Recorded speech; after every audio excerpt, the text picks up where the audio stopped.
ரொம்ப ரொம்ப டேஸ்டியான அண்ட் ரொம்ப ஹெல்தியான அவல் பாயசம் எப்படி செய்கிறதுன்னு பார்த்துடலாமா? ஸ்டவ் ஆன் பண்ணி அதில் கடாய் வச்சுட்டு கொஞ்சமாக சிறுபருப்பு சேர்த்து நல்லா ரோஸ்ட் பண்ணி தனியாக ஒரு பவுலில் ட்ரான்ஸ்ஃபர் பண்ணி வச்சுக்கோங்க. ஊற வச்சுக்கோங்க.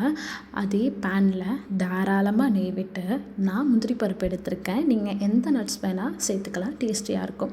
முந்திரி பருப்பு போட்டு கீழே நல்லா ரோஸ்ட் பண்ணி அதை தனியாக எடுத்து ஒரு பவுலில் ட்ரான்ஸ்ஃபர் பண்ணி வச்சுக்கோங்க. அதே கீயில் ஒரு கப் அவல் எடுத்திருக்கேன். அந்த கீலேயே நல்லா ரோஸ்ட் பண்ணிவிட்டு ஆல்ரெடி நம்ம ஊற வச்சுருக்கோம் இல்லையா சிறுபருப்பு, அதையும் சேர்த்து நல்லா கலந்து விட்டுட்டு காய்ச்சி ஆற வச்ச பால் வச்சுருக்கேன், திக்கான பால். அதை சேர்த்து அந்த பால்லே நல்லா வெந்து வரணும்.